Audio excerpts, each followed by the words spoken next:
What if I told you that Joel Goldsmith discovered a spiritual truth so radical that religious institutions tried to suppress it? A revelation that could dissolve every limitation you face, but threatens the very foundation of traditional religious control? This isn't theory. This is the mystical Christianity secret that changed thousands of lives and made denominations deeply uncomfortable. The discovery was simple, yet revolutionary. God is not a power that acts upon circumstances. God is the consciousness that you already are.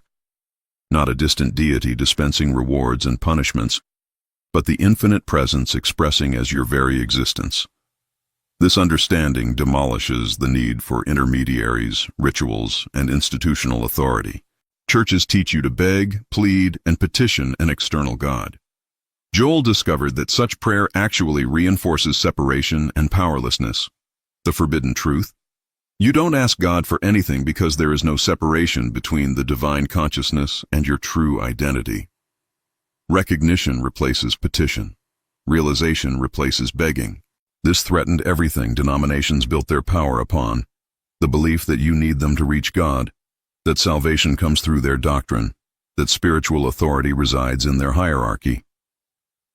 Joel's discovery liberated seekers from spiritual dependence. That's why they wanted it erased. Joel Goldsmith didn't start as a radical mystic. He began as a traditional practitioner who prayed in conventional ways, asking God to heal, provide, and intervene. Results were inconsistent. Something fundamental was missing in his understanding.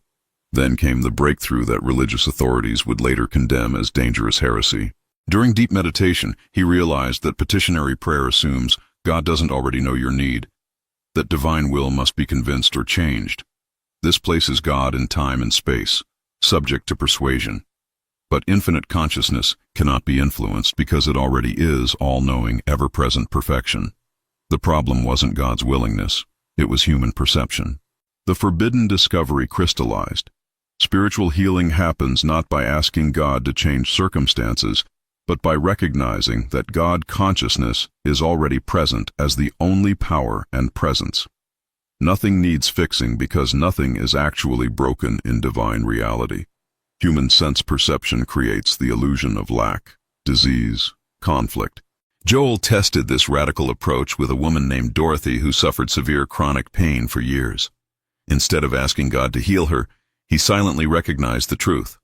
Divine consciousness knows no pain, disease, or limitation. Within weeks of her practicing this recognition daily, her symptoms dissolved, not because God intervened, but because she awakened to what was already true. Traditional religion teaches that God responds to human behavior. Pray correctly and receive blessings, sin and face punishment. Joel's forbidden discovery demolished this transactional theology completely. Divine consciousness doesn't react to human actions because infinite being transcends cause and effect. God simply is, eternally and unchangeably perfect. This understanding transforms everything. When you stop asking God to act and start recognizing God as the only actor, as the consciousness that you are, miracles become natural. Not supernatural interventions, but the natural emergence of harmony when human misperception dissolves. Churches couldn't accept this because it eliminated their role as necessary mediators. The technique Joel taught was revolutionary in its simplicity. Sit quietly and recognize that infinite consciousness is present where you are, not hoping it will arrive, but acknowledging its eternal presence. Recognize that this consciousness knows no lack, no disease, no conflict. Rest in that recognition without asking for anything to change. This wasn't positive thinking or affirmation. It was recognition of spiritual reality that already exists, has always existed, regardless of human perception. Like opening your eyes in a bright room and recognizing light was there all along. You don't create it. You simply stop denying it. Here's why denominations tried to erase this discovery. It makes organized religion optional. If you can directly recognize divine consciousness as your own being, you don't need priests, pastors, or institutional doctrine. Salvation isn't something you obtain through church membership. It's the eternal truth of your spiritual identity. Joel faced fierce opposition from religious authorities who accused him of blasphemy, pantheism, denying the personal God. But his students were experiencing profound transformations through this simple recognition practice. Financial lack dissolving not through asking for money, but recognizing divine abundance as already present. Relationships healing through recognition of divine love as the only presence. The forbidden secret wasn't complicated mysticism requiring years of study. It was accessible to anyone willing to stop begging an external God and start recognizing the divine consciousness that you are. This democratized spirituality, removing power from institutional gatekeepers. That's what made it dangerous to religious establishments. Joel taught that you practice recognition for weeks and months, not expecting instant results, but gradually training consciousness to see truth instead of human appearances. Each recognition dissolves a layer of false perception. Transformation comes through persistent recognition, not through hoping God will eventually answer your prayers. Let me share what happened when Robert, a business owner drowning in debt, discovered Joel's forbidden approach. For years he prayed desperately for financial rescue, asking God to send customers, open doors, provide opportunities. His business continued declining. Traditional prayer wasn't working because it reinforced his belief in lack as reality. Then Robert learned Joel's recognition technique. Instead of asking God to fix his finances, he spent 20 minutes each morning recognizing that divine consciousness knows no lack, that infinite abundance is the only reality. Not visualizing money or affirming prosperity, but simply acknowledging spiritual truth regardless of bank account appearances. The first 2 weeks nothing changed externally. Robert's mind fought the practice, insisting that recognizing abundance while bills piled up was denial of reality. But he persisted, understanding that he was training consciousness to see beyond human appearances.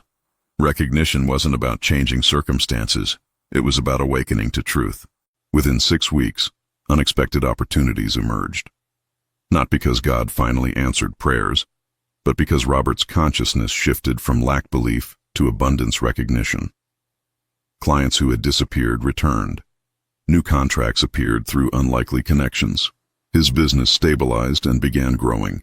The transformation came through consciousness change, not divine intervention. Amanda suffered from severe anxiety that medications barely controlled. She prayed constantly for God to take away her fear, grant her peace, calm her mind. The prayers seemed to bounce off heaven's ceiling. Traditional religious counseling offered no relief. Then she encountered Joel's forbidden discovery about recognition versus petition. Amanda learned to sit in silence and recognize that divine consciousness is peace itself, that perfect tranquility is the eternal nature of spiritual reality. Not asking for peace to arrive, but acknowledging peace as already present beneath the storm of human thoughts. This practice felt strange initially, like claiming sunshine during a hurricane. But Joel taught that you practice recognition, especially when appearances contradict it. That's how consciousness learns to see truth instead of human sense testimony. Amanda spent 15 minutes twice daily recognizing divine peace as present reality, regardless of anxious thoughts swirling through her mind. She didn't fight the anxiety or ask it to leave. Over 8 weeks, something shifted fundamentally. The anxiety didn't disappear instantly, but its grip weakened progressively. Amanda found herself responding to triggers with unexpected calmness. Not because she developed better coping mechanisms, but because consciousness was recognizing truth more consistently. Peace emerged naturally as recognition deepened. William and Michelle's marriage was collapsing after 22 years. Communication had deteriorated into hostile silence. They both prayed for God to fix their spouse, change attitudes, restore love. Traditional marriage counseling provided tools but no deep healing. The relationship seemed beyond repair. Then they discovered Joel's approach. Instead of asking God to change each other, they began recognizing that divine love is the only presence in their relationship. Not romantic feelings or emotional attachment, but the infinite love that is consciousness itself. This recognition practice required them to look past all human behavior and see spiritual truth. William practiced recognizing divine love as present even when Michelle criticized him. Michelle practiced recognizing divine harmony as reality even during arguments. They weren't pretending everything was fine or suppressing emotions. They were training consciousness to see beyond human conflict to spiritual truth that existed underneath. The transformation took 3 months of daily recognition practice. Gradually, something softened between them, not because either changed their personality, but because both were seeing through different eyes. Recognition of divine love began dissolving the accumulated resentments. Their marriage didn't return to honeymoon romance, but found a deeper peace and respect based on spiritual recognition rather than emotional neediness. These stories reveal the power of Joel's forbidden discovery. When you stop asking God to act and start recognizing God as the only actor, as the consciousness that you are, transformation becomes natural, not through divine intervention, but through consciousness awakening to eternal truth. The technique churches tried to suppress works because it addresses the root issue, misperception of reality. Human sense testimony tells you lack is real, disease is real, conflict is real. Recognition reveals these as false appearances, shadows that dissolve when light of truth shines. Joel taught this isn't instant manifestation or magical thinking. It's the patient work of training consciousness over weeks and months to recognize spiritual truth consistently. Each recognition session plants seeds that germinate gradually. Some days you'll see no evidence of progress. That's when recognition practice matters most. If these transformation stories inspire you to discover Joel's forbidden technique for yourself, like this video so more seekers can find these suppressed teachings, subscribe for deeper mystical Christianity wisdom that churches won't teach, and comment, which recognition practice speaks to your situation right now? Beyond the basic recognition practice, Joel taught complementary techniques that enhance spiritual awakening. The first is what he called impersonalization, recognizing that what appears as human problem is actually impersonal false belief, not truth about any individual. This dissolves the tendency to personalize difficulties. When Daniel faced unexpected job loss, his first reaction was taking it personally. Something was wrong with him. He'd failed. He wasn't good enough. Joel's impersonalization technique taught him differently. Recognize that unemployment isn't personal truth about Daniel. It's impersonal appearance of lack belief in consciousness. Daniel practiced seeing the job loss as impersonal belief in limitation, not as truth about his identity or worth. This recognition lifted the emotional weight immediately. He wasn't a failure experiencing lack. He was consciousness witnessing false belief about limitation. Within this recognition, he could respond practically without psychological devastation. The impersonalization technique works with any challenge. Illness isn't personal affliction, it's impersonal belief in body as reality. Relationship conflict isn't personal attack, it's impersonal belief in separation. Financial struggle isn't personal inadequacy, it's impersonal belief in limited supply. Recognizing impersonal nature of problems transforms how consciousness responds. Joel's second complementary technique was the unconditioned mind practice. Traditional religion fills consciousness with conditions. If you're good enough, pray enough, believe correctly, then God will bless you. This conditioned thinking creates spiritual anxiety. Joel taught recognition of the unconditioned nature of divine being. Nicole struggled with perfectionism rooted in conditional religious teaching. She believed God's love depended on her spiritual performance. Joel's teaching shattered this. Divine consciousness has no conditions because infinity cannot be influenced. God's nature is unconditioned being, not reactionary blessing. Nicole practiced recognizing that divine love exists independent of her behavior, thoughts, or spiritual achievements. This wasn't license for irresponsibility, it was recognition of truth.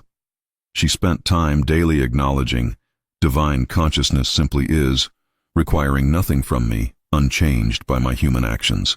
This recognition gradually dissolved her spiritual anxiety. She stopped performing for God's approval and began resting in eternal divine presence. Her spiritual practice shifted from earning favor to recognizing what already exists. Actions flowed from peace rather than fear. Relationships improved as she stopped projecting conditional love patterns onto others. The third technique Joel taught was recognition of supply as consciousness, not material accumulation. Traditional prosperity teaching focuses on getting more money, possessions, opportunities. Joel's forbidden approach recognized that abundance is the nature of consciousness itself, not dependent on external circumstances. Brian worked exhausting hours trying to create financial security. Despite success, anxiety persisted. There was never enough. Joel's teaching revealed why. He was seeking supply in form rather than recognizing supply as consciousness. Infinite abundance exists as spiritual reality, independent of bank accounts. Brian began practicing recognition that consciousness is supply, that divine intelligence is infinite resource expressing as all necessary form, not visualizing money or affirming wealth, but recognizing the omnipresence of divine abundance regardless of current financial appearances. This shifted his relationship with work completely. Within 4 months, Brian's income actually increased, but more importantly, his anxiety about money dissolved. He recognized abundance as consciousness truth rather than material accumulation goal. Work became expression of divine intelligence rather than desperate survival effort. Supply flowed naturally from consciousness recognition rather than human striving. Joel's fourth complementary technique addressed the deepest human fear: death. Traditional religion teaches death as reality requiring salvation. Joel's forbidden discovery revealed death as appearance, not truth of spiritual being. Consciousness is eternal, never born, never dying. This recognition dissolves existential fear. When Kevin's father received terminal diagnosis, the family was devastated. Kevin learned Joel's teaching. Recognize that life is consciousness, not physical form. Divine being knows no death because consciousness transcends material appearance. This wasn't denial of human experience, it was recognition of spiritual truth. Kevin practiced daily recognition that his father's true identity was eternal consciousness, not failing body. He recognized that life continues as consciousness regardless of form changes. This didn't prevent grief but transformed its nature. Kevin could support his father through transition without existential terror. His father, also practicing recognition in final months, experienced remarkable peace, not miraculous physical healing, but spiritual awakening to truth beyond form. When transition came, it was gentle passage rather than fearful ending. Kevin's recognition practice sustained him through loss because he knew consciousness as eternal reality. Now let's address realistic challenges you'll face practicing Joel's forbidden discovery. The first major obstacle is what Joel called taking thought, the mind's compulsion to analyze, plan, and control rather than rest in recognition. Traditional religion encourages mental activity: pray harder, understand better, figure out solutions. Stephanie began recognition practice with enthusiasm, but found her mind constantly interrupting. Instead of resting in divine presence, she'd start analyzing: am I doing this right? Why isn't it working? What should happen next? The mental activity blocked recognition completely. This is the most common obstacle. Joel taught that recognition requires releasing mental control. You're not trying to make something happen or understand how it works. You're simply acknowledging truth that already exists. When mind starts analyzing, gently return to recognition without judgment. The practice trains consciousness to rest rather than strive. Stephanie needed 6 weeks to quiet the mental commentary. Some days she'd spend entire sessions lost in thought, recognizing only in final moments. That's normal progress. Gradually, periods of pure recognition extended. The challenge wasn't failure, it was part of consciousness training. Patience with the process matters more than perfect execution. The second major challenge is expectation of immediate results. Modern culture conditions us for instant gratification. Joel's recognition practice works gradually, transforming consciousness layer by layer over weeks and months. When nothing changes quickly, disappointment and doubt arise. Jason practiced recognition for his business challenges, but expected dramatic results within days. When circumstances remained difficult after 2 weeks, he concluded the technique didn't work. This premature judgment aborted potential transformation. Joel warned against time-limited expectations. Divine consciousness operates outside human time. Recognition practice plants seeds in consciousness that germinate according to their own rhythm, not your preferred schedule. Some transformations emerge quickly, others require months of consistent practice. Judging effectiveness too soon blocks the very process that would eventually produce results. Jason resumed practice with different understanding. Recognition isn't bargaining with timeline, it's consciousness training regardless of apparent results. He committed to 3 months regardless of outcomes. Ironically, releasing expectation allowed transformation to unfold naturally. By month 2, significant changes emerged, but only because he'd stopped demanding immediate proof. The third challenge is practicing recognition while taking human action. Some misunderstand Joel's teaching as passive resignation. Just recognize truth and do nothing. But Joel taught that recognition informs action. It doesn't replace practical responsibility. The challenge is balancing spiritual recognition with human activity. Angela faced serious health issue requiring medical treatment. She worried that practicing recognition meant refusing medical help, that acknowledging divine perfection contradicted seeing doctors. This misunderstanding blocks many seekers. Joel taught that recognition and practical action aren't contradictory. Angela practiced recognizing divine wholeness as spiritual truth while simultaneously following medical protocol. Recognition didn't replace treatment, it transformed consciousness during treatment. She saw medical care as human tool consciousness could use while maintaining awareness of spiritual perfection as ultimate reality. This balanced approach allowed healing to unfold more effectively than either medical treatment alone or recognition without practical action. Consciousness remained rooted in spiritual truth while human form received necessary care. Joel taught that spiritual recognition enhances human activity by removing fear and resistance that block natural healing. The fourth challenge is maintaining recognition practice during crisis. Easy to recognize divine peace when life flows smoothly, difficult when chaos erupts. Traditional prayer feels more natural during emergency. Help me, fix this, intervene now.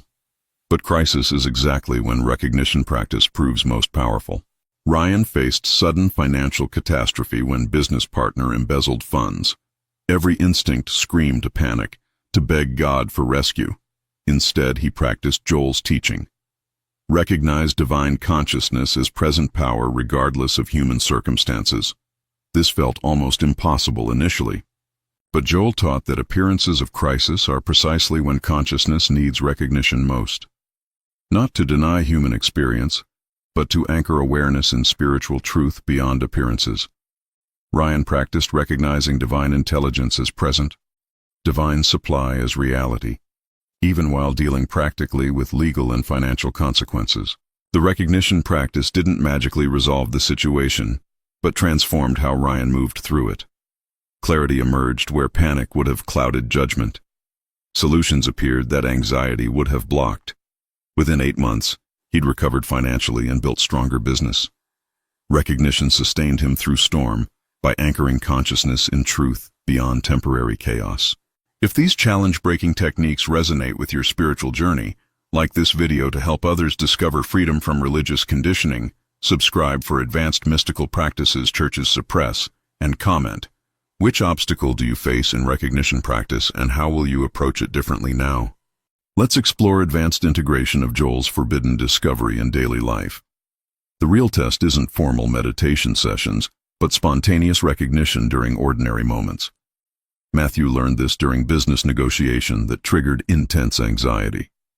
Instead of praying for successful outcome, he paused internally and recognized divine intelligence as present. This wasn't about controlling negotiation results or gaining advantage. Matthew recognized that consciousness expressing as all parties was divine intelligence, that conflict was appearance not truth, that harmony existed as spiritual reality regardless of human disagreement. The recognition lasted perhaps 30 seconds. Something shifted in the meeting atmosphere. Matthew's anxiety dissolved, allowing clearer thinking and more authentic communication.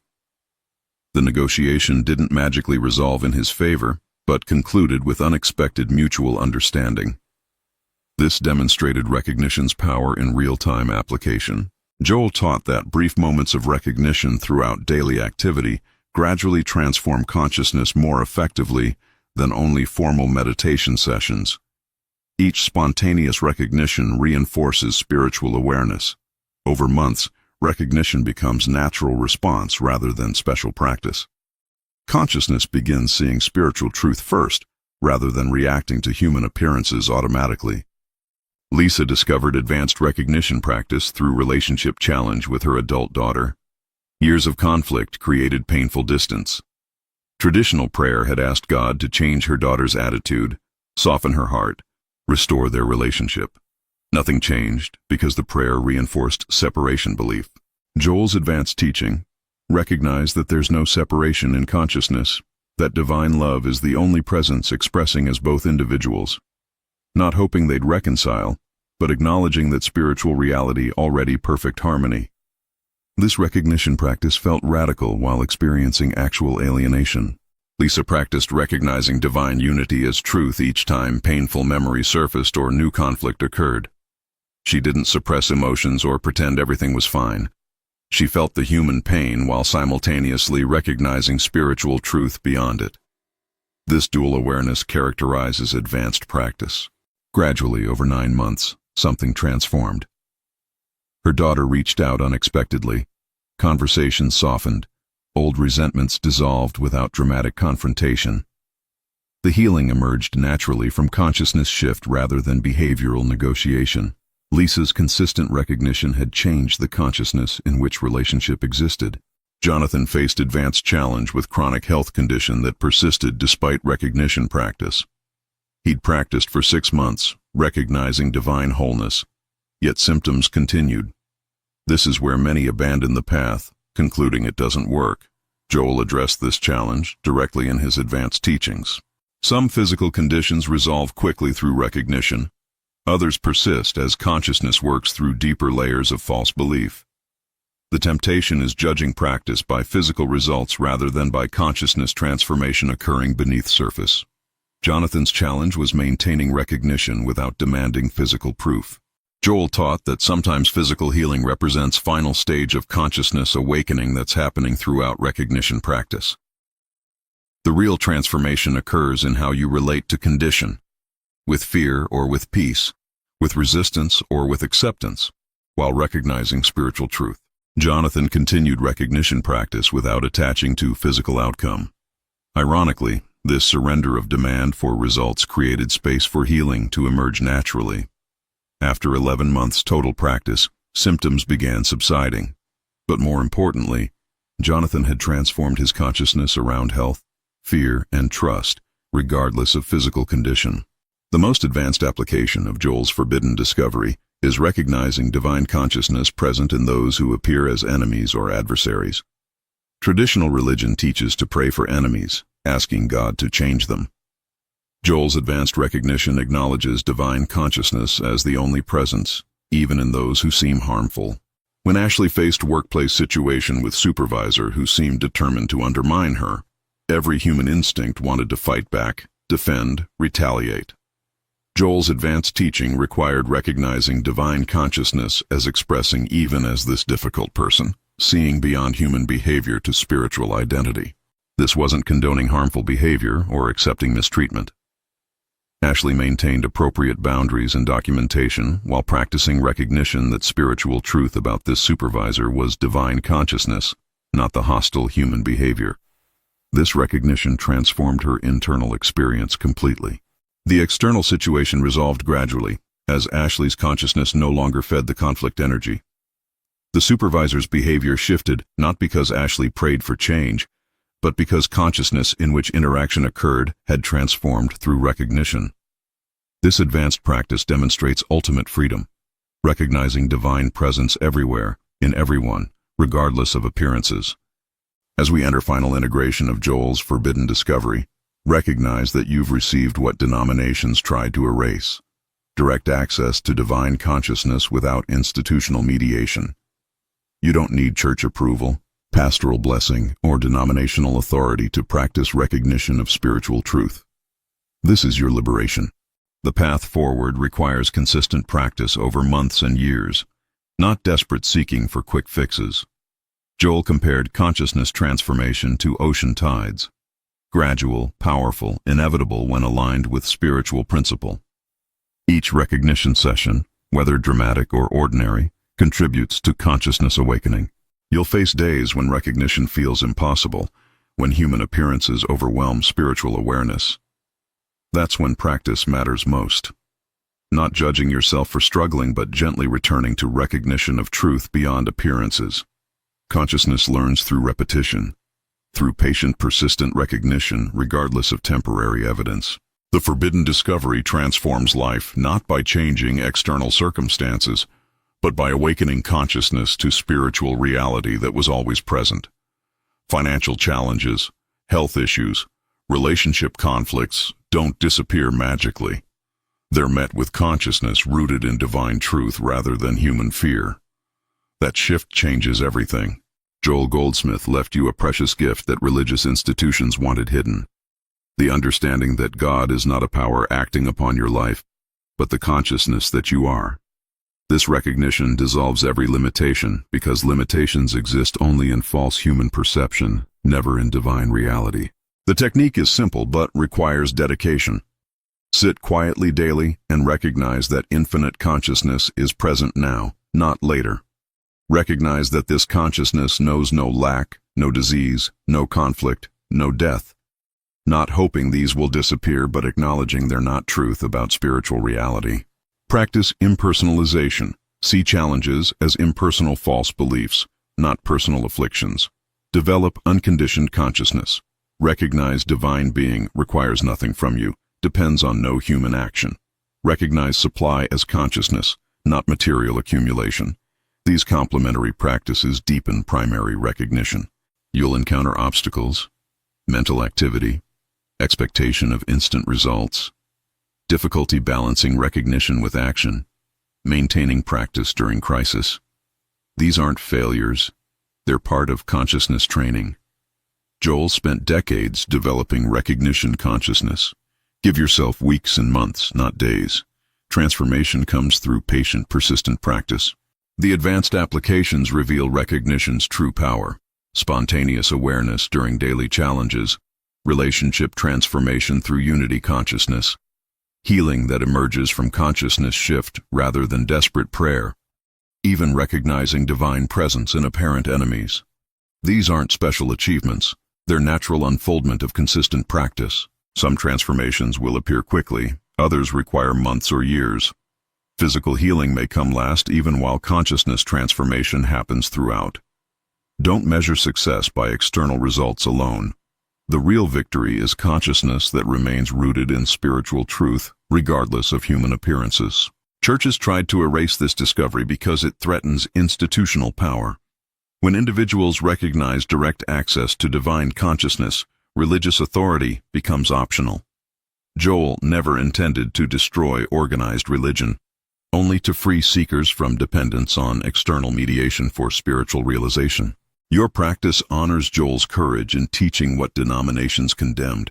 Each recognition session validates that spiritual truth transcends institutional control. You're not rebelling against religion, you're awakening to mystical Christianity that existed before denominations created dogma and hierarchy.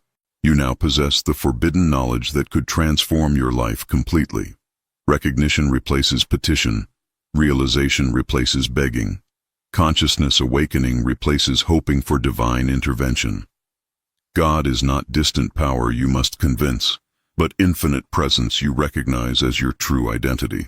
Begin today with 20 minutes of recognition practice. Sit quietly and acknowledge divine consciousness as present now. Recognize that this consciousness knows no limitation of any kind. Don't ask for anything to change, simply recognize truth that already exists. Practice this daily for 3 months minimum. When challenges arise, practice spontaneous recognition. Brief pause to acknowledge divine presence regardless of appearances. When relationships conflict, recognize unity beneath apparent separation. When health falters, recognize divine wholeness as spiritual truth. When finances struggle, recognize consciousness as infinite supply. The denominations that tried to erase Joel's discovery feared your liberation from spiritual dependence. They wanted you believing salvation comes through their authority. Joel revealed that salvation is recognizing the divine consciousness you already are. This recognition practice is your freedom. If Joel Goldsmith's forbidden discovery has illuminated your spiritual path today, like this video so this suppressed wisdom reaches others ready for transformation. Subscribe to continue receiving mystical Christianity, secrets churches won't teach, and comment. I recognize divine consciousness to confirm your commitment to this liberating practice. In his final years, Joel Goldsmith delivered a warning so urgent that many who heard it felt their entire spiritual foundation shake. This wasn't about theology or religious debate. This was about survival of consciousness itself. What he revealed challenges everything you've been taught about protection, safety, and spiritual power in these accelerating times. Most people are walking through life completely unaware of the invisible forces shaping their reality. They pray for protection while remaining spiritually defenseless.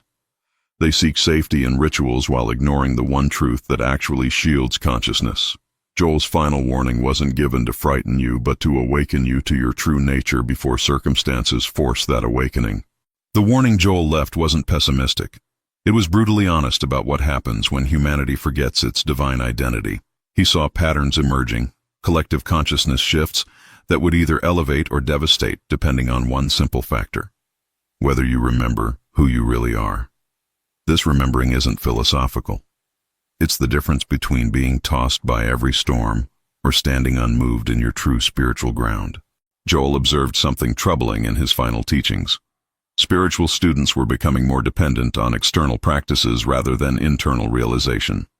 They collected techniques like armor, not understanding that true protection comes from a completely different source.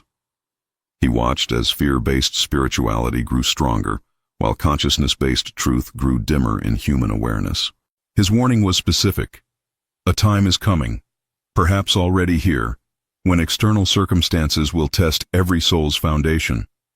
Those standing on religious beliefs will find those beliefs insufficient. Those relying on positive thinking will discover thoughts alone cannot sustain them. Only those who've realized their identity as consciousness itself will have the stability to navigate what's emerging in our world. This wasn't about predicting catastrophe. Joel simply recognized that humanity faces a choice point. Either we awaken to our divine nature now, through deliberate spiritual practice, or life circumstances will force that awakening through crisis. He preferred students choose the gentler path of conscious realization rather than wait for forced awakening through difficulty and suffering. The core of Joel's final warning centers on one overlooked truth. You are not a person having spiritual experiences. You are spiritual consciousness appearing as a person. This isn't wordplay or philosophy. This is the fundamental recognition that changes everything about how you move through life, especially as external conditions become more chaotic and unpredictable. When you forget your true identity as consciousness, you become vulnerable to every suggestion, every fear, every collective panic that sweeps through humanity. You react to conditions as if they have power over you. You defend a false sense of self that was never real to begin with.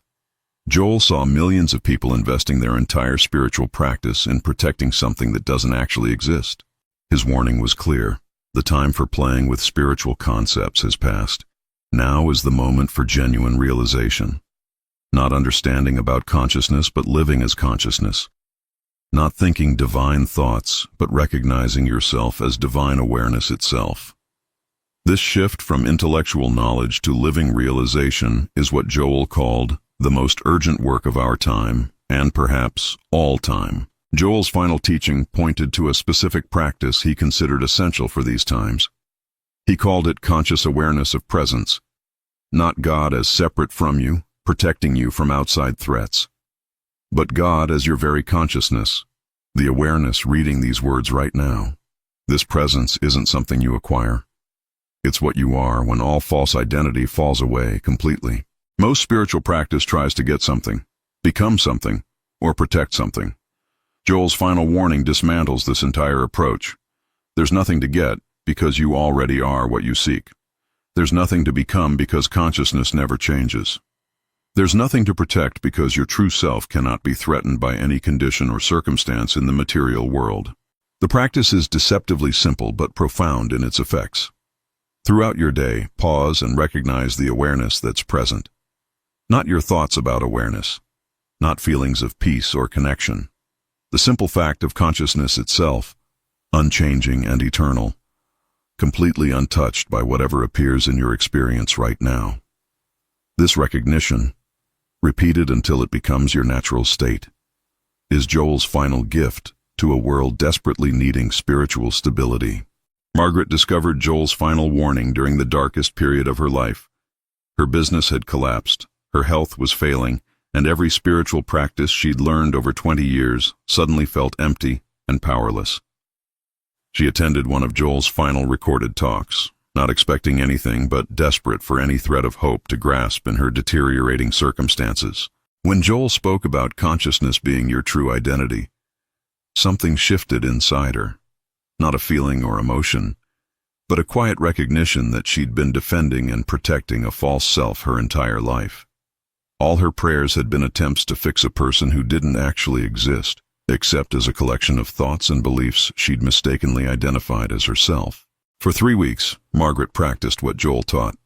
Every morning, before the day's problems could capture her attention, she sat and recognized the simple fact of awareness, not trying to feel peaceful or spiritual, just noticing consciousness itself, the unchanging presence that observed all her difficulties without being touched by them. Something fundamental began shifting in her experience, though her external circumstances hadn't yet changed. By the 6th week, Margaret noticed something remarkable. The same business problems that had paralyzed her with fear now seemed less solid, less threatening. Not because they'd disappeared, but because she'd stopped experiencing them from the position of a frightened person. She was watching from consciousness itself, and from that perspective, no material condition held power over her. David's story reveals the depth of Joel's warning. As a physician, David had spent 30 years healing bodies while his own consciousness remained unhealed. He practiced meditation, attended spiritual retreats, studied every tradition, yet felt increasingly fragmented and unstable as world conditions grew more chaotic, and medical practice became more demanding and less fulfilling. Joel's final warning hit David like lightning. He realized his entire spiritual practice had been another form of medical treatment, trying to fix a person rather than recognizing the consciousness that needed no fixing. Every technique he'd learned was designed to improve David the person. None addressed the fundamental misidentification that created all his suffering in the first place. The shift took months, not days. David would catch himself slipping back into person consciousness, trying to manage and control his experience. Then he'd remember, I am not this collection of thoughts and feelings. I am the awareness in which all experience appears. Gradually, over repeated recognition, his center of gravity shifted from personal identity to consciousness itself. What emerged surprised David completely. His medical practice didn't collapse, it transformed. He found himself treating patients from presence rather than from medical knowledge alone. His diagnostic accuracy improved. His stress levels dropped. Most remarkably, patients began reporting healings that exceeded purely physical treatment. Something in his consciousness was affecting their consciousness, demonstrating exactly what Joel had taught about spiritual identity having practical effects. Sarah's transformation through Joel's final teaching reveals its power in family dynamics. For 15 years, she'd struggled with her teenage daughter's rebellion and anger. Every parenting technique failed. Every prayer seemed to bounce off an invisible wall. The relationship deteriorated until they barely spoke, living as strangers under the same roof despite Sarah's desperate attempts at connection. When Sarah encountered Joel's warning about false identity, she initially dismissed it as too abstract for her practical problems. She needed parenting solutions, not mystical philosophy. But something nagged at her conscience. What if her entire approach had been defending Sarah the mother rather than living as consciousness itself? What if her daughter was reacting to false identity rather than true presence? The practice felt awkward at first. Instead of trying to fix their relationship, Sarah began recognizing consciousness during their interactions, not thinking about it or visualizing it, simply noticing the awareness present in the room, the consciousness that was both her and her daughter's true identity beneath their conflicting personalities and histories. Within 2 months, without any direct conversation about their issues, something shifted between them. Her daughter began initiating conversations. The anger softened. Sarah realized she'd been trying to control outcomes from person consciousness when she should have been present as consciousness itself. Joel's final warning had transformed not just her spiritual practice, but her most important human relationship through simple recognition of true identity. These transformation stories point to Joel's central warning: we're running out of time for intellectual spirituality. The conditions emerging in our world will require lived realization, not collected concepts. Those who've made the shift from person consciousness to consciousness itself will navigate coming changes from an entirely different foundation than those still identified with personal self and material conditions. Joel never specified exactly what conditions he foresaw. That wasn't the point. His warning addressed something deeper. Your spiritual foundation either rests on eternal consciousness or on shifting sand of personal identity and material circumstances. When pressure increases, and it will, your foundation determines whether you stand firm or collapse under the weight of collective fear. If these transformation stories inspire you to explore Joel Goldsmith's profound teachings, like this video to help others discover these crucial truths, subscribe for more life-changing spiritual wisdom and comment below. Which story resonated most deeply with your own spiritual journey right now?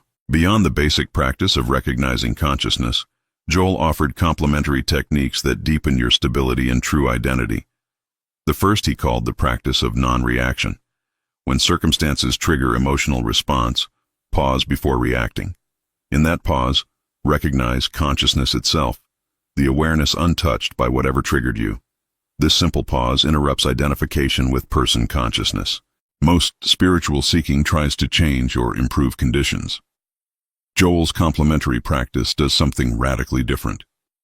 It recognizes that consciousness doesn't need conditions to change. Your true self remains complete, whether circumstances are pleasant or difficult. This recognition doesn't make you passive. It makes you responsive from wisdom rather than reactive from fear and personal identification. The second technique Joel emphasized was what he called treatment through recognition. Instead of praying for things to change, recognize the truth of consciousness in any situation, not affirming or declaring or visualizing, simply recognizing what's already true beneath appearances. Consciousness is present, complete, and untouched by material conditions. This practice works with health, relationships, finances, or any area where you're tempted to see problem and solution. Joel taught that problems exist only in person consciousness. In consciousness itself, there's only presence. Your work isn't to fix appearances, but to recognize truth. This recognition naturally adjusts what appears, though not always in ways your personal mind expects. Joel's third complementary technique addresses desire and attachment, which he saw as major obstacles to living as consciousness. The practice: observe your desires without judging them or trying to fulfill them immediately. Notice the wanting without being consumed by it. This observation creates space between consciousness and desire, revealing they're not the same thing at all. When you're identified with person consciousness, every desire feels urgent and defining. I want becomes I am. Your entire sense of self gets wrapped up in getting what you want and avoiding what you don't want. Joel recognized this as the source of most human suffering and spiritual instability in difficult times. The practice isn't about suppressing desire or pretending you don't want things. It's about recognizing consciousness itself, which has no desires because it's already complete. From that recognition, desires still appear, but they don't control you. You can pursue goals without being destroyed if they don't manifest. You can work toward outcomes without losing yourself when circumstances shift unexpectedly. Over weeks and months of this practice, something fundamental shifts. You discover you're far less vulnerable to disappointment and far more stable when life doesn't match your preferences. This isn't resignation or defeat. It's freedom. Joel saw this freedom as essential preparation for times when external conditions become increasingly unpredictable and beyond personal control. The fourth technique Joel offered relates to other people and collective consciousness. He taught what he called impersonal love, not the emotional attachment we usually call love, but recognition of consciousness as the true identity of everyone you encounter. This recognition dissolves the barriers that create conflict and separation between people. When you see others as separate persons, you judge them, fear them, or try to control them. Person consciousness creates endless conflict because every person consciousness defends itself against other person consciousnesses. Joel saw this dynamic accelerating in collective human experience, creating the very conditions he warned would test everyone's spiritual foundation. The practice transforms relationships from the inside out. When you encounter someone, even someone threatening or disagreeable, pause and recognize consciousness as their true identity, not as a mental exercise but as genuine recognition. This doesn't mean you trust dangerous people or accept harmful behavior. It means you stop reacting to personalities and start responding from consciousness itself. This practice builds a different kind of stability.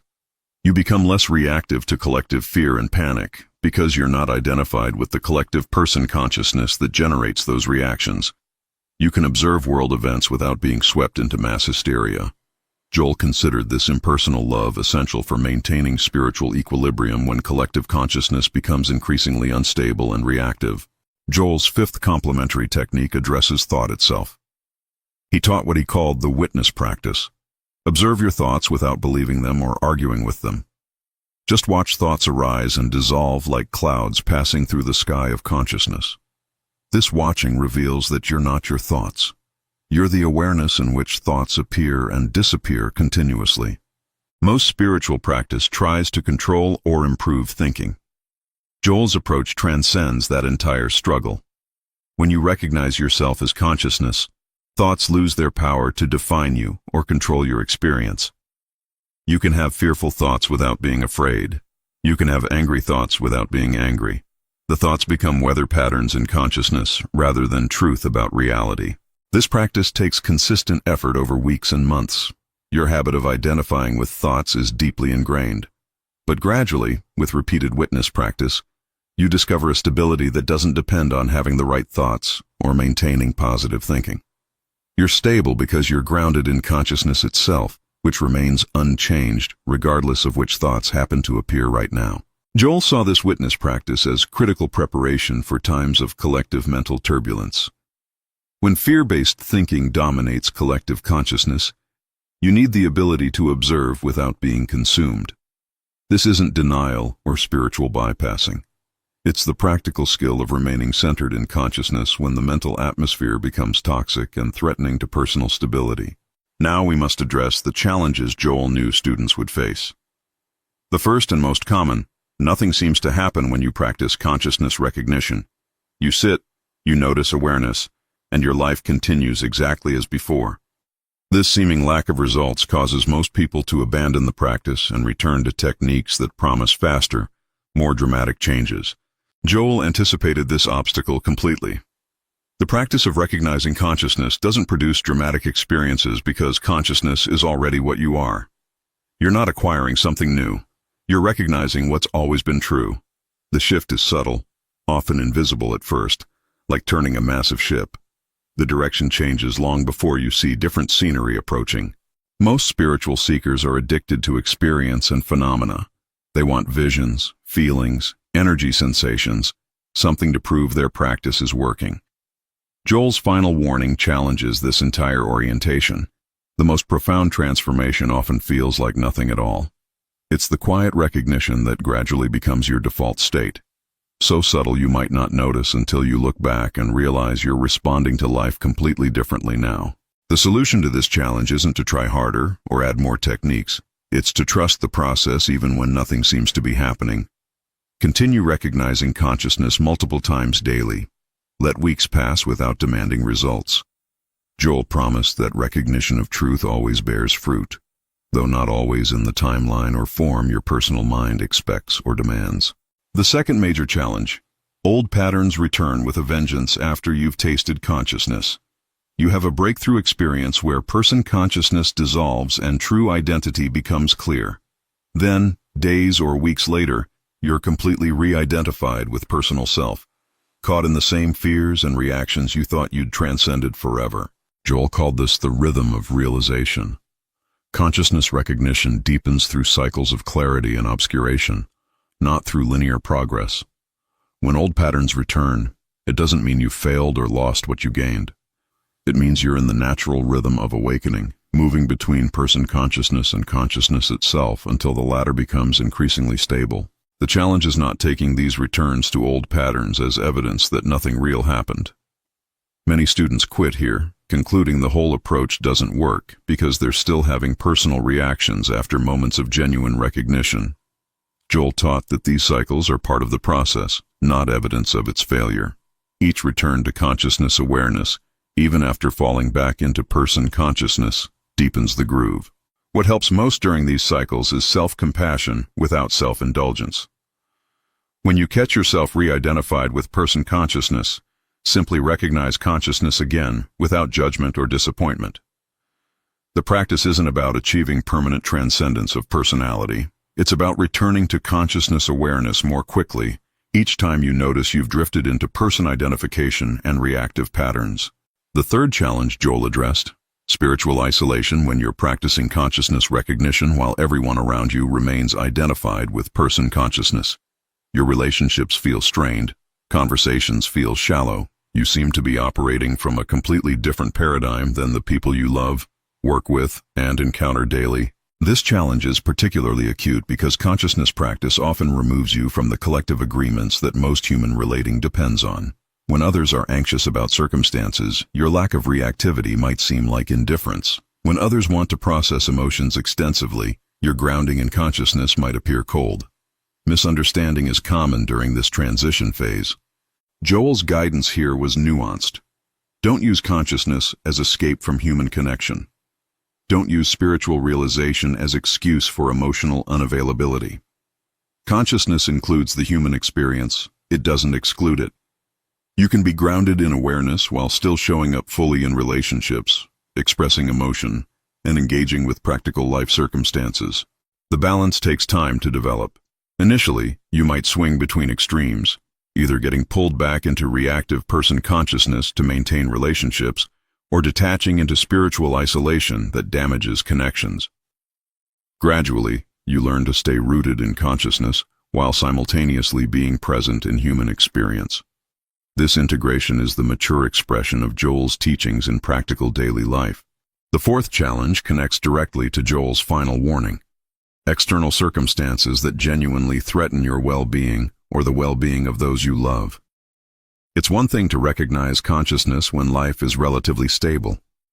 It's another entirely when facing serious health crisis, financial catastrophe, or real danger. This is precisely the test Joel warned was coming for all spiritual students. The challenge isn't philosophical here. When your child is sick or your home is at risk, consciousness recognition can feel irrelevant or even cruel. Person consciousness screams for action, for fixing, for controlling outcomes. Every instinct pulls you into reactive fear. This is where Joel's final warning becomes intensely practical. Only genuine realization sustains you here, not concepts about consciousness. Joel never promised that recognizing consciousness removes all difficulty from life. He promised something different. Consciousness itself remains undisturbed regardless of what circumstances appear. Your work during crisis isn't to make everything okay for the person. It's to remain grounded in consciousness itself while taking whatever practical actions wisdom indicates in the situation. If these challenge-breaking insights resonate with your spiritual journey, like this video to support others finding Joel Goldsmith's profound wisdom, subscribe for advanced consciousness practices that transform real-life difficulties, and comment, which challenge are you actively working through right now? Advanced integration of Joel's final warning requires understanding consciousness in action, not just in meditation.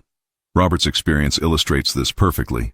As a corporate executive, he faced constant pressure, difficult decisions affecting hundreds of employees, and responsibility that kept him awake nights worrying about outcomes and consequences beyond his control. After working with consciousness recognition for 8 months, Robert faced his most difficult decision yet: closing a division that would eliminate 40 jobs while potentially saving the entire company. Person consciousness offered only 2 options: paralyzing guilt or ruthless detachment. Neither felt like truth. Neither honored the complexity of his responsibility and the humanity involved. Robert practiced consciousness recognition throughout the decision-making process, not to escape the difficulty but to make the decision from awareness rather than from fear or ego protection. He consulted experts, ran analyses, explored alternatives, all while remaining grounded in consciousness itself. The decision didn't become easier, but it became clearer. What emerged surprised him. From consciousness, he could hold both the necessity of the decision and compassion for those affected. He could take difficult action without becoming hardened or defensive. He could feel appropriate sadness without being destroyed by guilt. Joel's teaching had given him access to a completely different way of moving through impossible situations without losing his humanity or stability. Jennifer's advanced application of Joel's warning appeared in her healing practice. As an energy worker, she'd always approached clients as separate people needing her help to fix their problems. This orientation exhausted her and limited what was possible in sessions, because everything depended on her personal effort and technique to make healing happen. After studying Joel's final teachings for a year, Jennifer began experimenting with consciousness-based practice. Instead of trying to heal people, she recognized consciousness as the truth of both herself and her clients. She didn't work on them from outside. She recognized the presence that was already whole, already complete, beneath whatever symptoms appeared. The shift transformed her practice entirely. Healing sessions became simpler, more effortless, and paradoxically more effective.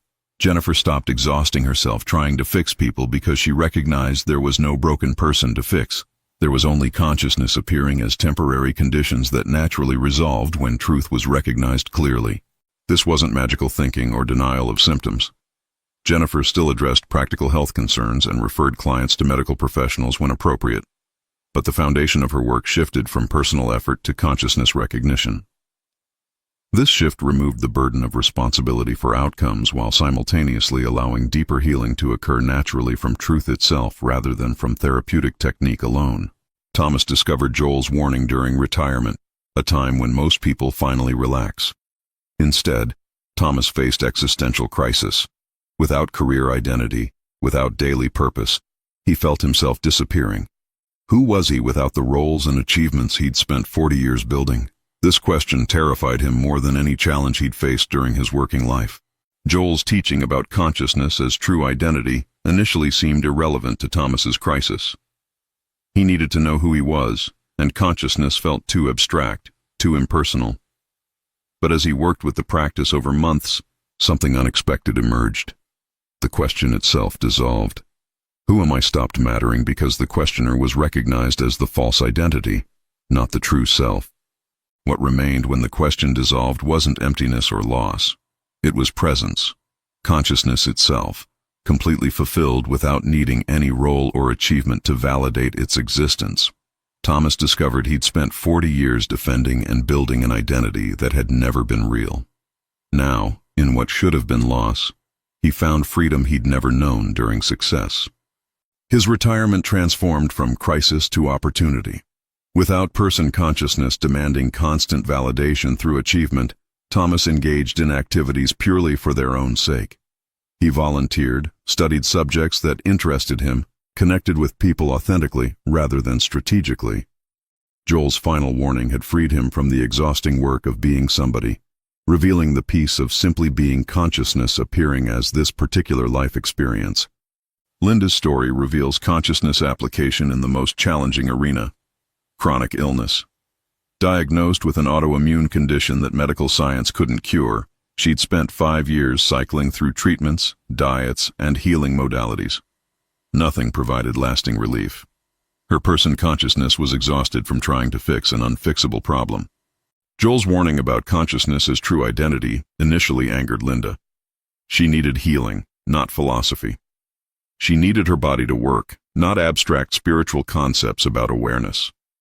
But desperation eventually opened her to trying what seemed like yet another approach that probably wouldn't work either. The practice didn't cure her illness, at least not immediately. What it did do was shift her relationship to the illness fundamentally. Instead of identifying as sick person fighting disease, Linda began recognizing consciousness as her true identity. The illness became something appearing in consciousness rather than something defining her entire existence and destroying her life. Over 18 months, something remarkable occurred. The illness remained, but Linda's suffering decreased dramatically. She had pain without being the pain. She had limitations without being limited in her essential nature. Most surprisingly, as her identification with illness weakened, symptoms gradually improved.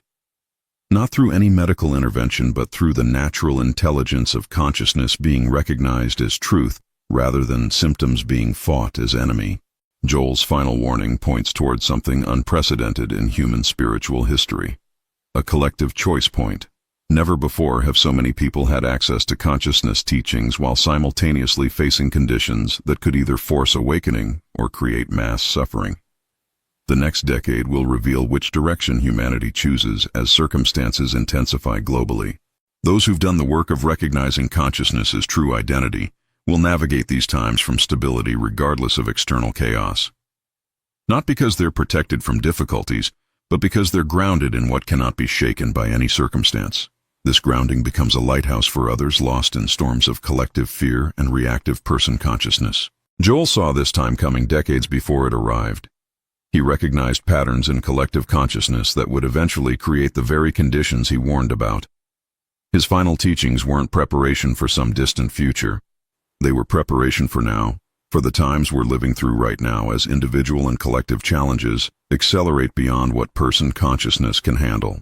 The opportunity is profound. More souls will awaken in the coming years than in centuries past, not because teachings improved, but because circumstances will make consciousness recognition necessary for survival.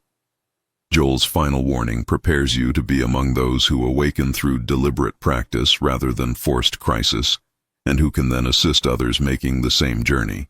The practical application of Joel's warning in daily life becomes your spiritual practice. Every moment offers opportunity for consciousness recognition. Standing in line, you can recognize presence. Facing difficulty, you can notice the awareness that observes without being disturbed. Experiencing joy, you can know yourself as consciousness in which joy appears. This moment-to-moment practice gradually rewires your default identity. Instead of constantly referencing person consciousness, checking how you're doing, evaluating whether circumstances are acceptable, you rest more naturally in consciousness itself. The shift isn't dramatic. It's the quiet transformation Joel considered more valuable than any mystical experience or spiritual phenomenon. Your relationships transform as you stop relating from person consciousness defending itself against other person consciousnesses. Your work transforms as you stop trying to prove your worth and simply express consciousness through your unique talents.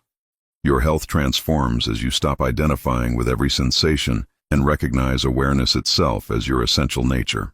Most importantly, your stability becomes independent of circumstances. This is Joel's ultimate gift. The recognition that what you truly are cannot be threatened by anything appearing in your experience. Not because you're protected by external force, but because consciousness itself remains unchanged by whatever appears within it.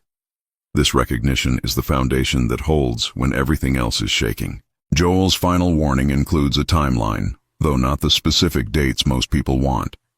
He indicated that the conditions he foresaw were already beginning in his lifetime and would accelerate progressively. Each generation would face intensified circumstances requiring deeper consciousness recognition. We are that generation. The acceleration he predicted is happening now around us. This isn't cause for fear but for urgent action. Not action to prevent what's coming, but action to prepare consciousness for navigating what's already here. Every day you delay recognizing your true identity as consciousness is another day you remain vulnerable to collective fear patterns and reactive person consciousness that cannot sustain you through what's emerging. The beauty of Joel's warning is that you don't need to wait for perfect circumstances to begin. You start exactly where you are, with whatever chaos or peace surrounds you right now. Each moment of consciousness recognition strengthens your foundation. Each return from person consciousness to awareness deepens the groove. The transformation happens through accumulated practice, not through dramatic breakthrough experiences. Joel left detailed instructions because he knew this time would come. He knew students would need practical guidance for recognizing consciousness in the midst of accelerating chaos. His final warning wasn't meant to frighten, but to prepare. Not prepare your circumstances, but prepare your consciousness for being the stable presence others will desperately need in times ahead. The ultimate understanding of Joel's final warning is this: you are consciousness itself, appearing temporarily as human experience. Everything you've been seeking spiritually is already what you are. Every protection you've been praying for is already your true nature. The work isn't to acquire consciousness, but to recognize what's always been true beneath mistaken identity. This recognition becomes your anchor when everything else is moving. When collective fear peaks, you remain grounded in consciousness. When circumstances seem impossible, you respond from awareness rather than from reactive person consciousness. When others panic, your stability becomes their refuge. This is what Joel foresaw. A world desperately needing people who've remembered their true identity. The time for casual spirituality has ended. The time for consciousness recognition has arrived. Not because some authority demands it, but because circumstances will increasingly require it. You can begin this recognition right now, this moment. Simply notice the awareness present as you read these words. That awareness is what you are. That consciousness is your true identity, unchanged by anything appearing in your experience. Joel's final gift was showing the path from person consciousness to consciousness itself. His final warning was about the urgency of walking that path now, not someday. The transformation of your identity from temporary person to eternal consciousness is the most important work you'll ever do. It's the foundation that holds when nothing else can. It's the truth that sets you free from every fear, every limitation, every false identity you've carried. If Joel Goldsmith's final warning has awakened something deep within you, like this video to help others discover these critical teachings before it's too late. Subscribe for profound spiritual wisdom that transforms consciousness itself, and comment "I am consciousness" to declare your recognition of true identity right now. Before you abandon your spiritual journey forever, let me share what happened to Joel Goldsmith in that quiet hotel room in 1928. He was dying from tuberculosis. Doctors had given up completely, and his faith was utterly shattered. But in that moment of complete surrender and hopelessness, something extraordinary occurred that changed everything he believed about God, healing, and the very nature of reality itself. What Joel discovered wasn't another prayer technique, positive thinking method, or spiritual practice to add to his collection. It was a fundamental shift in consciousness that instantly transformed his dying body into perfect health. This wasn't gradual improvement over months or years. Within just a few hours, his lungs were completely clear, his fever was gone, and his life was totally restored through pure spiritual realization. The secret Joel uncovered that night became the foundation for thousands of documented healings worldwide over the next 4 decades. Students who learned this principle experienced miraculous recoveries from terminal illnesses, financial disasters, and broken relationships. But here's what makes this different from everything else you've tried before in your spiritual search and study. This wasn't another technique to practice or method to master. It was recognition of what had always been true, but hidden from ordinary human perception. Joel realized that every prayer, affirmation, and spiritual technique he had learned was actually working against him by reinforcing the very separation it claimed to heal. Joel realized that every prayer, affirmation, and spiritual technique he had learned was actually working against him in the most fundamental way. He discovered that trying to change conditions through spiritual effort was the very thing blocking his healing and keeping him trapped in limitation. The moment he stopped trying to fix anything and simply recognized a profound truth about his real identity, instantaneous transformation occurred. This revelation completely shattered conventional spiritual thinking that had dominated religious practice for centuries. Joel saw that most people pray to God as if God were separate from them, begging for healing as if they were disconnected from divine power. But in that hotel room, he experienced the shocking truth that the very consciousness reading these words right now is the presence and power of God itself. The problem isn't that God won't heal you or provide for you or answer your prayers. The problem is believing you're separate from God in the first place, which makes every prayer an exercise in reinforcing the very illusion that blocks demonstration. Joel's breakthrough came when he stopped trying to reach God and realized God as his own true being and essence. This shift in identity, not in circumstances, became the key to effortless manifestation and healing that would transform thousands of lives. Joel discovered that changing what you think you are automatically changes what you experience, because consciousness and its expression are one indivisible reality that cannot be separated. Joel spent the next 40 years proving this principle in the most challenging situations imaginable across every continent. Students brought him cases doctors called hopeless, financial situations that seemed completely impossible, and relationship problems that appeared beyond any possibility of repair. Yet through this one realization, breakthrough after breakthrough occurred with stunning consistency and mathematical precision. A woman with advanced cancer was told she had only days to live and should prepare for death immediately. Through Joel's teaching, she recognized her true spiritual identity beyond the physical body and experienced complete healing within just a few weeks. A businessman facing total bankruptcy applied this principle and watched his company transform into unprecedented success beyond his wildest dreams. These weren't isolated incidents or lucky coincidences, but natural results of understanding your real nature as spiritual being.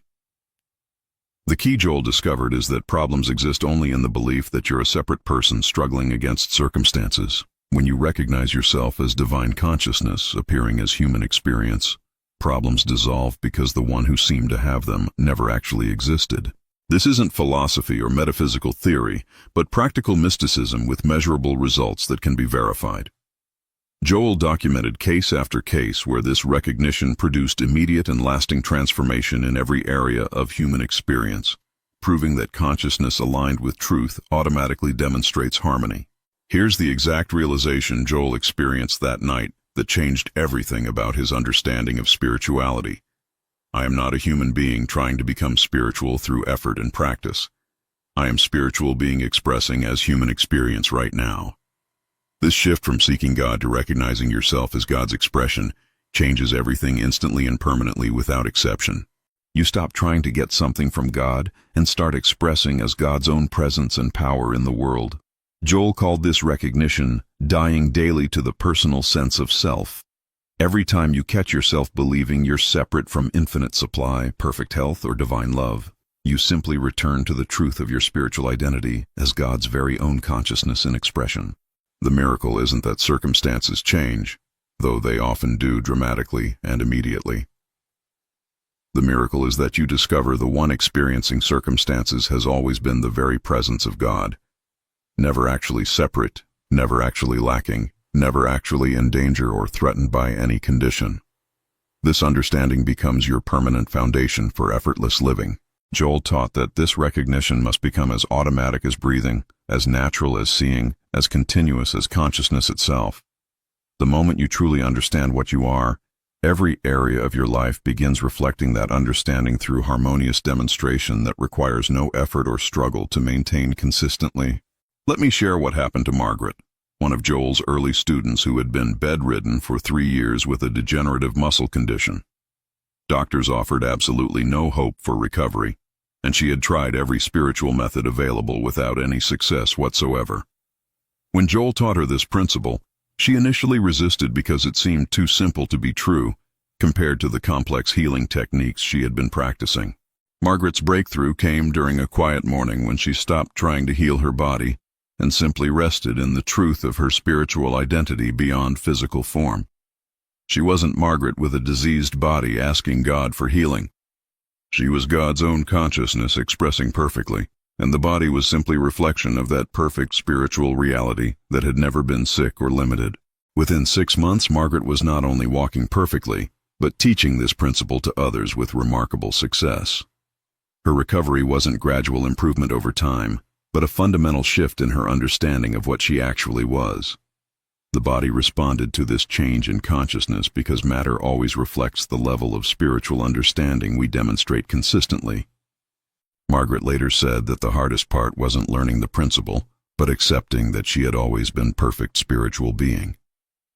The illness existed only in false human belief, not in her true identity as God's consciousness. Once she stopped believing in separation from perfection, perfection naturally expressed as her experience. Robert, a successful lawyer, lost everything in a market crash and faced complete financial ruin that seemed absolutely hopeless. He came to Joel's classes desperate for a miracle, but encountered something that initially frustrated him tremendously. Instead of techniques for attracting money or manifesting wealth, Joel taught him to recognize his true identity as the very source and substance of all supply and expression. Robert's transformation began when he stopped seeing himself as a person lacking money and started recognizing himself as infinite abundance appearing in human form. This wasn't positive thinking or mental manipulation, but spiritual realization based on the actual truth of being. He began making decisions from abundance consciousness rather than fear of loss or scarcity thinking. Within 18 months, Robert had not only recovered all his losses but built greater wealth than he had ever experienced before. More importantly, he never again experienced financial anxiety because he understood his true relationship to supply. He discovered that consciousness of abundance creates abundant experience, not the other way around as most people believe. Robert became one of Joel's most successful students, demonstrating that spiritual understanding translates directly into practical results in every area of human experience.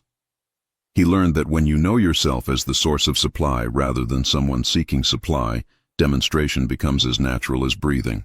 Sarah's marriage was ending after 20 years, and she blamed her husband's betrayal for completely destroying her happiness and sense of self-worth. Through Joel's teaching, she discovered something shocking about the nature of relationships and love that revolutionized her entire understanding. She learned that trying to get love from another person was keeping her from experiencing the infinite love that was her very essence. Sarah's healing came when she stopped seeing herself as a person lacking love and started recognizing herself as love itself in expression through individual being. This wasn't about fixing her marriage or changing her husband, but about discovering the source of fulfillment that had always been present as her true nature. She began relating from wholeness rather than need or emotional dependency. Remarkably, as Sarah's consciousness of love expanded and deepened, her husband experienced his own spontaneous transformation without any effort on her part. Their marriage not only healed completely but became deeper and more fulfilling than ever before. Sarah learned that changing her understanding of herself automatically transformed every relationship because she was no longer seeking completion from others. Sarah discovered that love is not something you get from relationships, but something you are that expresses through relationships. When you know yourself as love, every person in your experience reflects that love back to you because consciousness and its reflection are one indivisible reality that cannot be separated. These stories aren't exceptional cases or rare miracles, but natural results when you understand Joel's core teaching about the nature of identity. The principle works because it's based on the actual structure of reality, not human wishful thinking or positive mental attitude. You are not a limited person trying to demonstrate unlimited good. You are unlimited good expressing as apparently limited human experience. Every healing, every demonstration, every transformation occurs through the same recognition. You are divine consciousness appearing as individual being, never separate from the infinite perfection that is your true nature.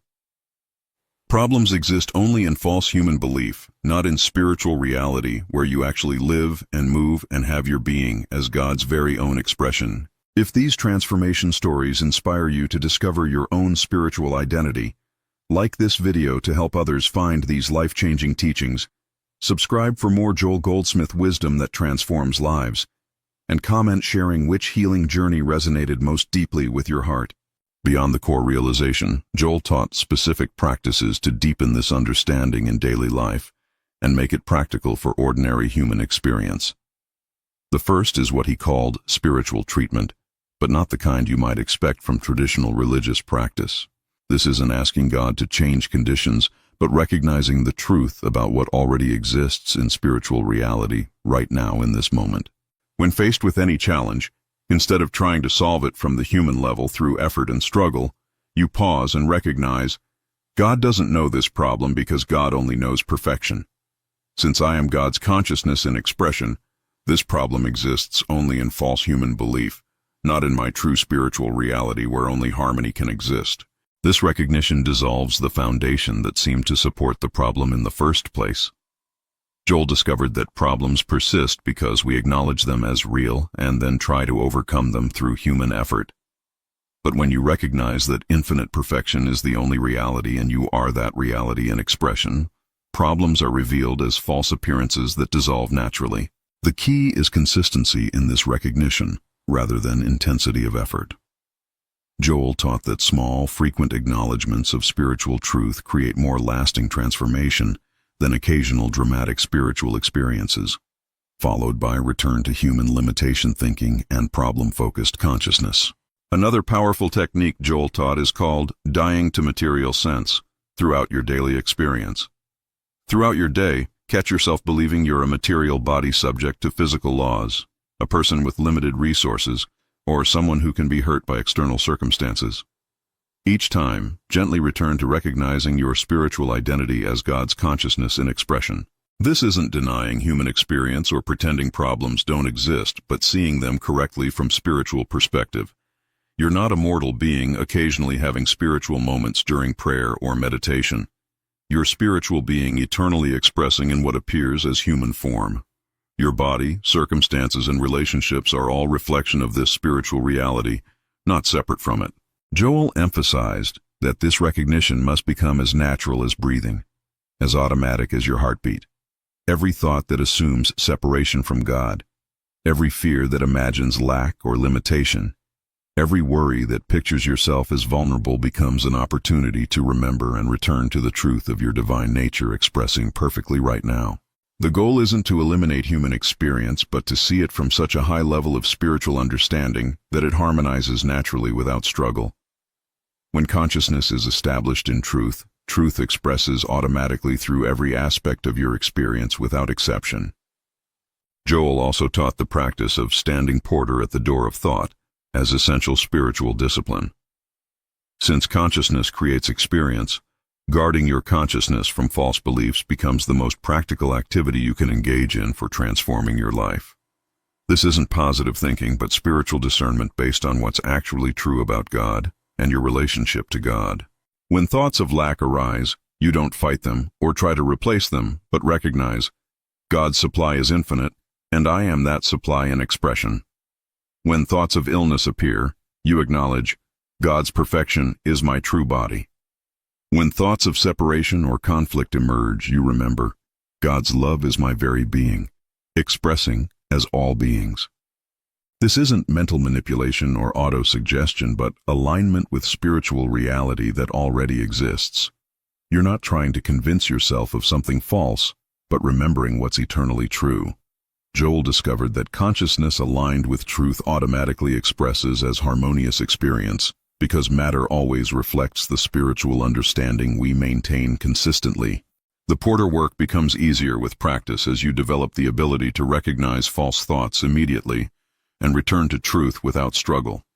Eventually, this spiritual discernment becomes so natural that false beliefs have no power to disturb your peace or influence your demonstrations.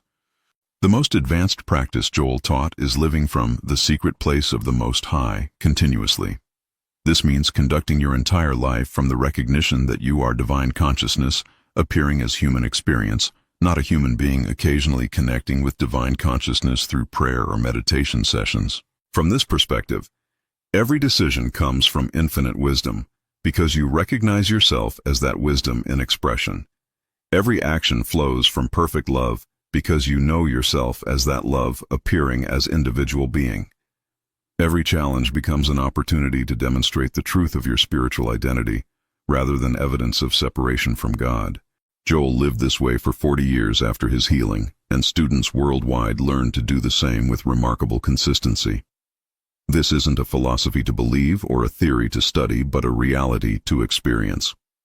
The moment you truly recognize yourself as God's own consciousness in expression, your entire life becomes demonstration of that truth through effortless manifestation. This level of living requires complete surrender of the personal sense of self that believes it must figure out solutions and create harmony through human effort. You become a transparency through which divine perfection expresses, rather than a person trying to achieve spiritual demonstration through practice.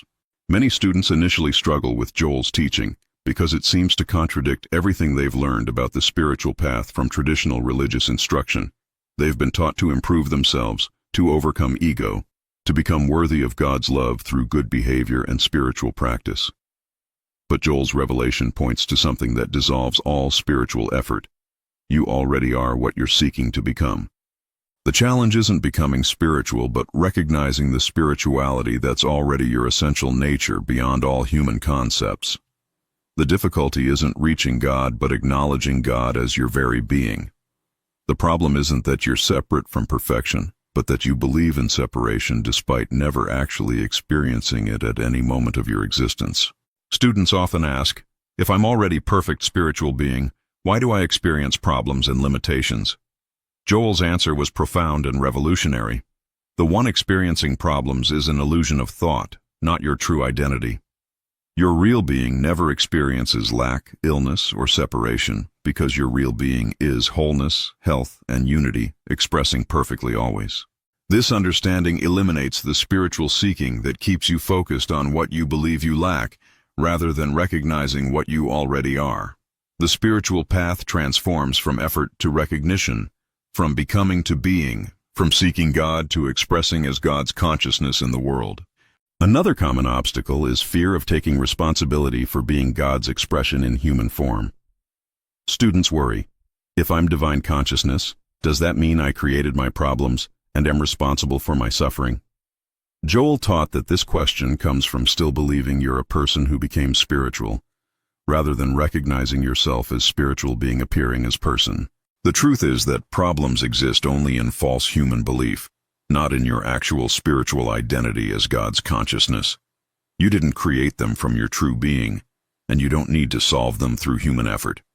You need only to stop believing in them by returning to the recognition of what you actually are, God's own perfect consciousness expressing as individual being. This shift eliminates guilt, fear, and the burden of trying to heal or improve yourself through spiritual practice. You discover that healing happens naturally when you stop believing there's anything that needs healing. Demonstration occurs effortlessly when you stop trying to demonstrate and simply be what you already are. Infinite perfection in expression. Joel emphasized that spiritual work isn't about changing yourself, but about recognizing what you've always been beneath all human concepts and beliefs. The moment you truly accept your divine nature, every area of your life begins reflecting that acceptance through harmonious experience. The most persistent challenge students face is what Joel called the activity of the carnal mind, or human reasoning. This is the constant mental commentary that insists you're a limited person facing real problems in a material world governed by physical laws. This voice seems so convincing because it's been your primary identity for so long that it feels completely natural and true. Joel taught that you don't fight this voice or try to overcome it through spiritual effort, but simply stop giving it authority over your experience. Every time it presents evidence of separation, lack, or limitation, you gently return to recognizing your true spiritual identity. This isn't a battle between good and evil, but a choice of which voice you're going to identify with and express from. The carnal mind gradually becomes quieter as you consistently choose to live from spiritual recognition rather than human belief and material reasoning. Eventually, it becomes just background noise that has no power to disturb your peace or influence your demonstrations. You discover the unshakable foundation of consciousness that is your actual identity beneath all mental activity. Joel warned that the carnal mind will present very convincing arguments for why spiritual truth can't be true in your particular situation. The key is learning to recognize these arguments as coming from false identity rather than spiritual wisdom, and choosing truth regardless of how convincing the material evidence appears. Students often wonder how long this transformation takes and when they can expect to see results in their experience. Joel's answer was always the same. It takes as long as it takes you to truly accept what you already are. Some experience instant breakthroughs like Joel did in that hotel room. Others require months or years of consistent practice, but every student who persists eventually experiences undeniable proof of their spiritual identity. The key is consistency rather than intensity in spiritual practice. Joel emphasized daily recognition of your true nature over dramatic spiritual experiences or peak moments. Small, consistent acknowledgments of your divine identity create more lasting transformation than occasional intense spiritual practices, followed by return to human limitation thinking. Joel taught that spiritual progress isn't measured by how often you have mystical experiences, but by how consistently you live from the recognition of your divine nature. The goal is to make spiritual consciousness your normal state, rather than something you access occasionally through prayer or meditation. If these challenge-breaking techniques speak directly to your heart and inspire transformation, like this video to support others finding these teachings, subscribe for advanced spiritual practices that change lives, and comment sharing which obstacle you're ready to transform now. Advanced students learn to live from what Joel called the fourth dimension of life, or pure spiritual consciousness. This is existence from the standpoint where matter, Time and space are recognized as mental constructs rather than governing realities. From this dimension, instantaneous healing and manifestation become natural rather than miraculous because you're operating from the level where these things originate.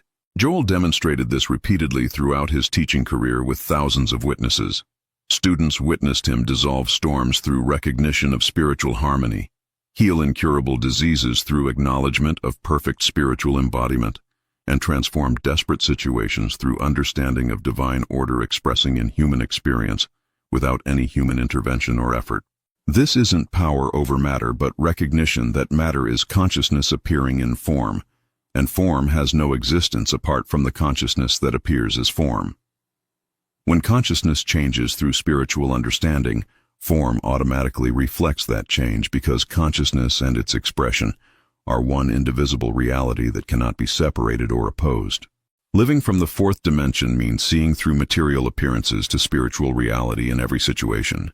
You recognize that what appears as problem is actually opportunity for spiritual demonstration. What appears as limitation is actually invitation to recognize infinite possibility. Living from the fourth dimension means making decisions based on spiritual reality rather than material appearances or human reasoning. Joel taught students to ask in every situation, what would infinite wisdom do? What would perfect love express? How would divine order appear in this circumstance? Then trust that wisdom, love, and order to express through their consciousness without trying to figure out details. This requires releasing the belief that you must figure out solutions through human reasoning and mental effort. Instead, you rest in the recognition that divine intelligence is your very mind, and perfect solutions emerge naturally from that intelligence without mental strain or worry about outcomes. You become a transparency for divine wisdom rather than a person trying to be wise. Students discovered that this approach produces far better results than human planning, while eliminating the stress and anxiety that comes from believing you're personally responsible for creating harmony in your experience. You learn to let divine intelligence think through you rather than trying to think your way to spiritual demonstration. Joel emphasized that this isn't passivity but active cooperation with divine intelligence that knows exactly what needs to happen in every situation. Your role is to maintain spiritual consciousness and trust infinite wisdom to express perfect solutions through that consciousness. Joel's most advanced students learn to see every person and situation from the fourth dimension perspective, rather than human judgment. Instead of relating to others as material beings with human problems and limitations, they recognized everyone as divine consciousness appearing in individual form, regardless of external appearances or behavior patterns that suggested otherwise. This recognition transforms all relationships from human interaction to spiritual communion where you're relating to the Christ presence in everyone. You stop trying to change others and start seeing the divine nature that is their true identity. Remarkably, this shift in your perception often triggers transformation in others because you're relating to their highest spiritual nature rather than their temporary human condition. Joel taught that this is the ultimate healing work, seeing spiritual perfection everywhere, acknowledging divine presence in everyone, and recognizing God's expression in every situation regardless of appearances. This isn't denial of human experience, but perception from such a high level of consciousness that human experience harmonizes naturally without effort. When you consistently see others from their spiritual identity rather than their human behavior, you become a healing presence that draws out their highest nature. This is how Jesus healed and how every spiritual master throughout history demonstrated transformation in others.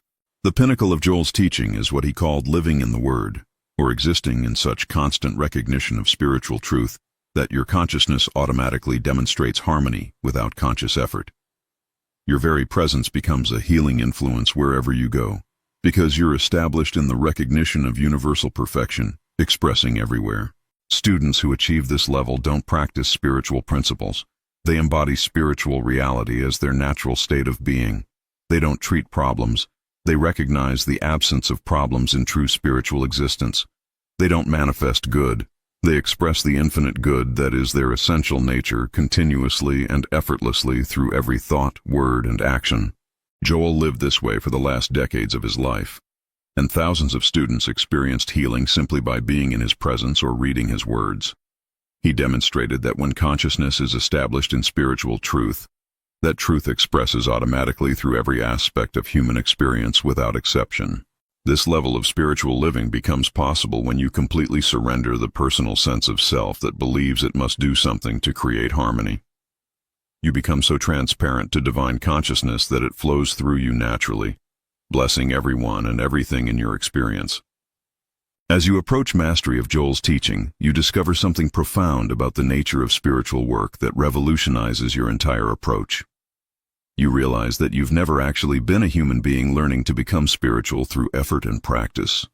You've always been a spiritual being learning to express that spirituality clearly through human experience, without interference from false beliefs. This recognition eliminates the sense of spiritual seeking, because you understand that what you were seeking has always been your essential nature. There's nowhere to go, nothing to achieve, and no one to become. There's only the ongoing recognition and expression of what you eternally are, God's own perfect consciousness appearing as individual being. The spiritual path transforms from effort to recognition, from becoming to being, from seeking God to expressing as God's consciousness in the world. Every day becomes an opportunity to demonstrate more clearly the divine perfection that is your true identity, rather than an attempt to overcome human limitation through spiritual practice. Joel taught that the ultimate spiritual realization is discovering that you are the very thing you've been seeking.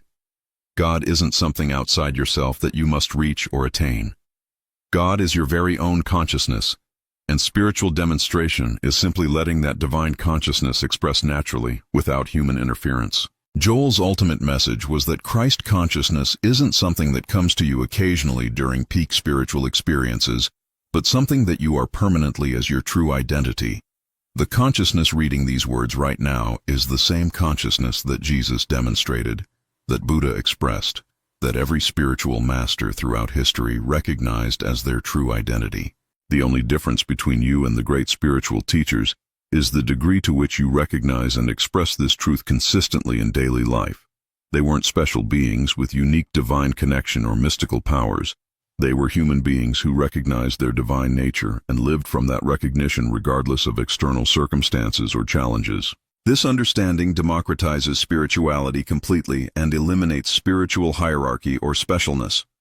You don't need special initiation, years of training, or exceptional spiritual gifts. You need only the willingness to recognize what you already are and to live from that recognition with increasing consistency and clarity every day.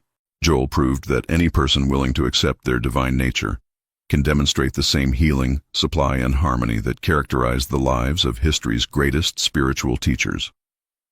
The Christ is not a person, but consciousness, and that consciousness is equally present as every individual being.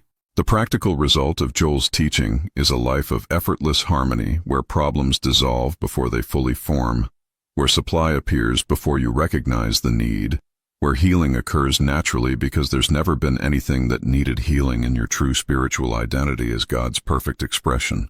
This isn't a fantasy or spiritual ideal, but the natural expression of consciousness aligned with truth about its own nature. When you know yourself as divine consciousness appearing as human experience, that consciousness automatically expresses as perfect health, abundant supply, harmonious relationships, and joyful living, because these are its natural qualities that cannot be suppressed or limited. Students worldwide continue to demonstrate this truth more than 40 years after Joel's passing, proving that his teaching points to eternal spiritual principles rather than personal charisma or temporary methods. The truth he discovered is available to every consciousness willing to recognize and accept its divine nature. Joel's legacy isn't a new religion or spiritual system, but the rediscovery of what every human being actually is beneath all concepts and beliefs about limitation. His teaching removes everything that seems to stand between you and direct experience of your divine nature. Before you give up on spirituality forever, remember Joel's profound realization in that hotel room that changed everything. You are not seeking God because you are not separate from God. You are God's own consciousness appearing as individual being, expressing perfectly in every moment, regardless of external appearances or temporary human conditions that suggest otherwise. This recognition doesn't require faith, belief, or spiritual effort to make it true. It requires only the willingness to stop believing in separation and to acknowledge what has always been true. You are divine being having a human experience, not human being occasionally connecting with divine presence through prayer or spiritual practice. The moment you truly accept this truth about yourself, every area of your life begins reflecting that acceptance through harmonious demonstration.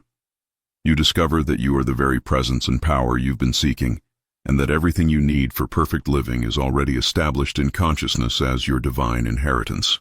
If your spiritual understanding has expanded through these Joel Goldsmith secrets and you're ready to live from your true identity, like this video to help others discover their divine nature.